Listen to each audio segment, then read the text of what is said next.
If you've just brought a racing kayak, or maybe never been comfortable in your old one, then this video is going to show you how to set it up, fit it to you for maximum performance and comfort. We'll cover adjusting the footplate and rudder lines, adjusting the seat for trim and for comfort. We'll cover knee padding versus no knee padding, hydration systems, and mounting your watch. In this video, we're going to focus on our kayaks for our customers, but a lot of the information in here will be relevant to any racing kayak. So the first thing you're going to start with is adjusting your footplate, but where should your legs be and how tight or loose is best? You should be able to stretch your legs, that is, straighten them by relaxing your heels down and forward, and be able to brace your knees by flexing the feet. Some will say it's personal preference and I prefer to have my knees higher and tighter. I disagree. It's not a personal preference, it's a misunderstanding.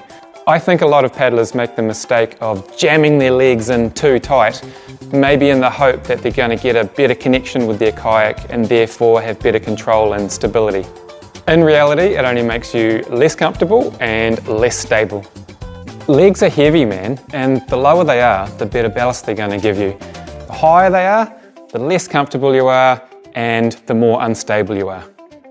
Good multi-sport kayakers learn to balance with their bum and their feet. So first up, I'm just going to jump in the kayak, get a feel for whether I need to move this footplate back or forward. Next up, we're going to undo the nuts that hold the side rails in place.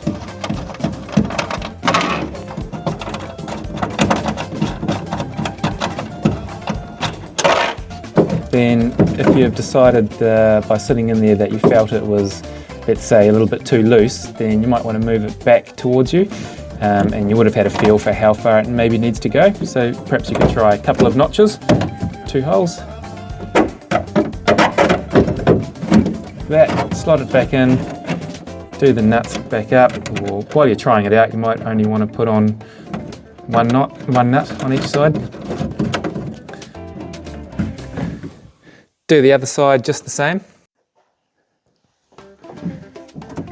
And then once you've done this and got it right, and it might take 2 or 3 or 4 times to get that position feeling just right, then we suggest, once you're really happy with the position, that you replace the wing nuts with a nylock nut, like that, which is less likely to come undone by rattling around, by vibrations, like when it's on the roof of your car or even while you're paddling.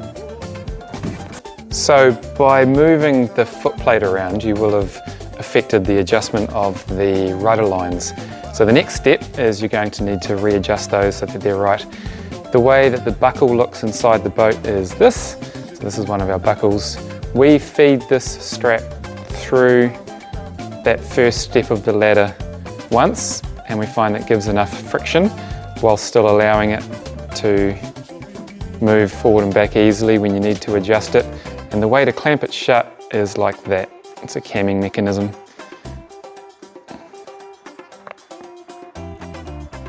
I'd normally do this job with the help of somebody, but I'm here at the workshop on my own. So what I would do in this situation is get that rudder nice and straight and just kind of get it on the ground there, and hopefully it stays where it is. If I was by the river and there's a bit of dirt or something, I'd dig it into the dirt there.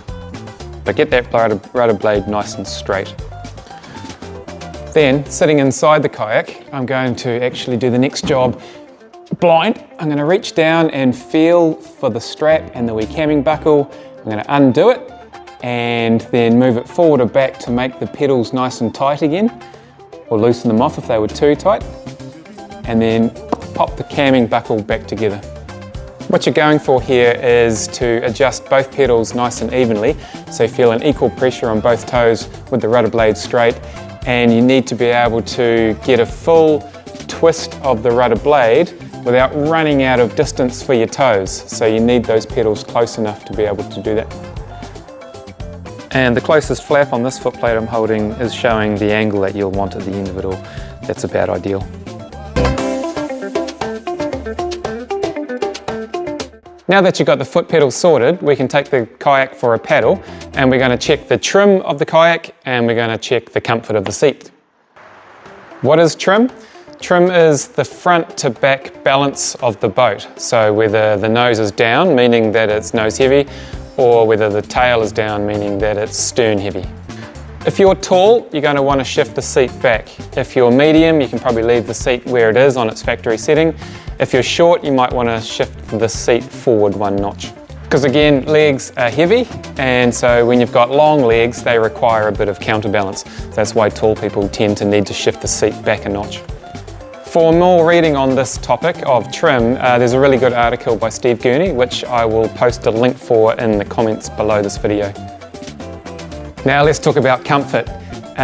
If you've got the foot pedal set up correctly, then the factory setting of the seat should be about right for you. However, there might be some cases when you need to tilt the seat forward or back just to suit your anatomy or paddling posture.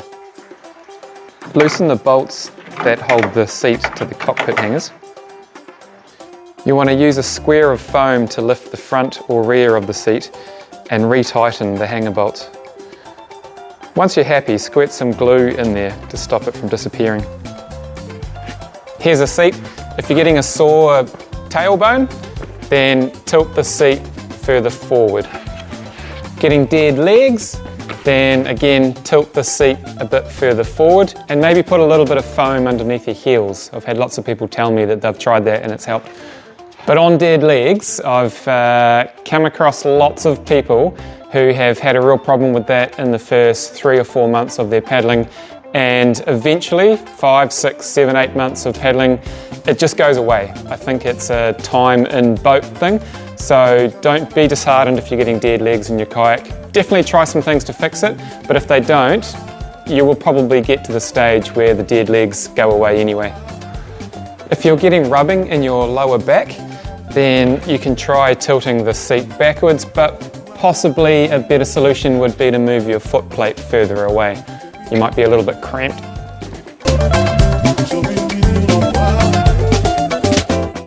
Should you add some knee padding?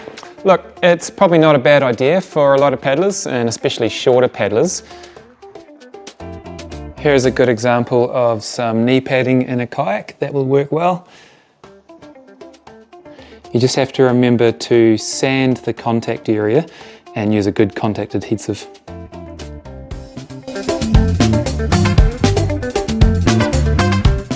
Do you need a hydration system in your kayak?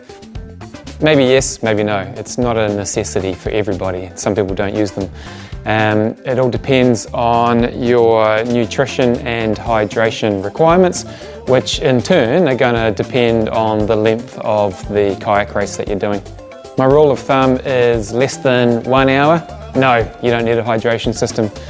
Less than 2 hours, you can probably get away with just something in the back of your vest, a small bladder. Anything 2 hours plus, yeah, you probably would be likely to want a hydration system by the time you come to that event. And anything sort of 4 hours plus, you probably need 2 systems in your boat to get enough hydration. If you are running one of our hydration systems or 2 of our hydration systems in your kayak, then this is how I suggest you use it. Firstly, carry your fluid to the river in a different container, whether it's a proper one like this or whether it's an old 2-litre Just Juice bottle or whatever. That'll stop. Fill that up with the hose sticking up in the air.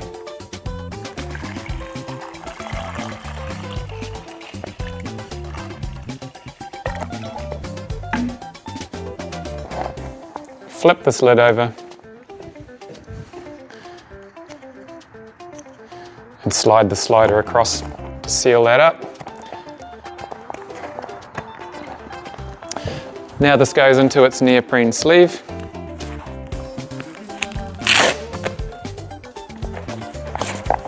And I suggest that you try and get your support crew, if you're going to have a support crew for a big event like Coast to Coast, doing this for you as much as possible in the lead up. Might not be that much fun for them, but it's actually something that support crews really struggle with when it comes to race day.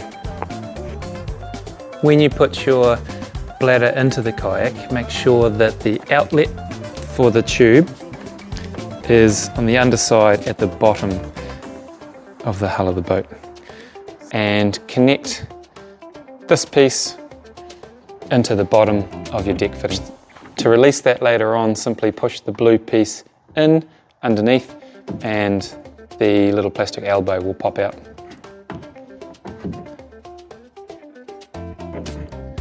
Finally, connect your drinking tube to the top of the deck fitting, and when you've routed that tube up through your vest, then it's really useful to have some sort of a block or something to hold it just where you want it, and something to be able to adjust that. And once you get 2 or 3 of these going on, it's kind of like having a little mouth accordion to play or something. The key thing to know from a safety point of view is that this has a quick release function, so if you were to take a swim, this just pops off the silicone sleeve. But to release this from your kayak when you finish your paddle, push the little blue piece down with your fingers, and with your other fingers pull the blue elbow out.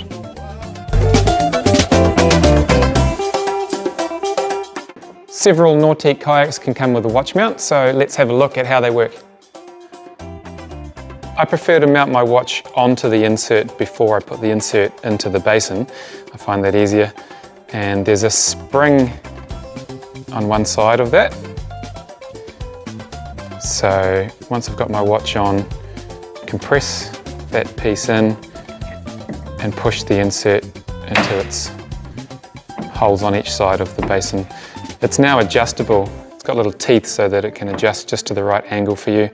When you want to remove it, you can do that one-handed. You can press it right back against that spring again, all the way, and then twist it gently back out.